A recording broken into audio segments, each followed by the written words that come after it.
The Los Angeles Lakers lost to the LA Clippers last night, 116 to 102. This really wasn't a competitive game. After halftime, the Clippers were up by as much as 30 points at one point in time in this game. So the Clippers pretty much owned the Lakers from the start of this game, and they never really looked back. The biggest headline that came out of this game was what JJ Redick said and how LeBron agreed with what JJ Redick had to say. So here's what JJ said. We don't have a huge margin for error, nor can we create that margin organically. LeBron's response was, that's the way our team is constructed. We have to play close to perfect basketball to win. Now, I actually agree with LeBron James. He's absolutely right. The Lakers, to have a chance to win, they had to play perfect basketball every game. So they have no room for error because they're just not that good. It's showing now how even making a trade such as trading D'Angelo Russell was a bad move. I had said that in one of my previous videos that this was a bad trade for them and that it would end up hurting them, and it has. I think since the trade they're like 4-5. They're playing sub 500 basketball. So it's impacted them, and you see that on the court now because they don't have a legit playmaker or ball handler outside of LeBron. And LeBron, I feel at this age, should not be the primarily the ball handler and the playmaker for this team. So that's an issue now that they're dealing with, and it shows with Russell. They weren't a great team, but he gave them a little bit more of a margin of error. Now that whatever little margin of error that D'Angelo was giving them, it's now taken away. And they had to be like super perfect to win against most of these teams. Even against the bad teams, I feel it's like a toss-up when the Lakers play them. Granted, they should be able to win against lottery teams, but even then, it's a 50-50 shot if they don't bring their A game. So that's true. LeBron's right.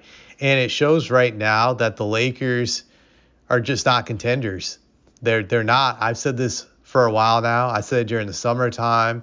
I've said that right now, that this is not a team that's a contender. This is a team whose ceiling is making it to the playoffs and getting eliminated in round one. They're just not that good. I look at their team, and it's just it's like a mash unit out there. You look at them, think about it. Anthony Davis to me is the only legit great player on this team. LeBron to me is no longer a great player. He's a stat patter, so it's deceptive his numbers, but it's just Anthony Davis, LeBron, and a bunch of just okay to below average players, which is just not going to cut it when it comes to building a championship type of roster. But there's no way they can repair their team right now. They're pretty much screwed. I don't see how they can fix it. Like, what type of magical trades they can make to suddenly fix their problem, because if they make a trade, for instance, like for Jimmy Butler, how would they trade for him? Would they even have like the salaries to do it? If they did, they would have to trade several players to get a guy like that, and still that wouldn't fix their problem. So that's like an example of how a trade just can't magically fix the Lakers, short of getting Giannis or Jokic or Doncic. These guys cannot be saved. I think this is like a situation where it's probably a tough pill for Laker fans to swallow, but it is what it is right now. And I don't see it getting better anytime soon.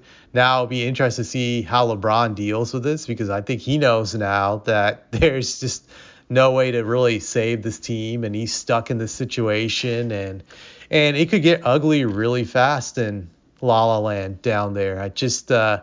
I wonder how LeBron is going to keep it together and not lose his cool and not be frustrated with the situation that he's no longer going to contend for a title. Granted, he stopped contending for titles, I feel like, a few years ago, but I think now it's like something that he can't run from. It's right in his face, and I think he's going to have a hard time dealing with this, accepting being irrelevant, not being on a winning team now. I don't think he's going to deal with it well. I expect to hear some rumblings coming out of his camp pretty soon, in which they're going to demand the Lakers make some miraculous trade to resurrect the season. You're going to see some pouting from LeBron, I think, in upcoming weeks to the trade deadline, but there's nothing that can be saved. I think the Lakers will not get better or be able to rebuild their team until LeBron's gone. So this is just very disheartening if you're a Lakers fan. That's pretty much all I could tell you guys, that you're stuck with this guy for who knows. But if you guys are smart, you guys should just petition for him to just leave. That's what I would do if I was in LA. I would try to get so many Laker fans online just to voice out their opinions that this man should retire or at least leave the Lakers. But I don't know. I don't think you guys have the guts to do this. But that's just me.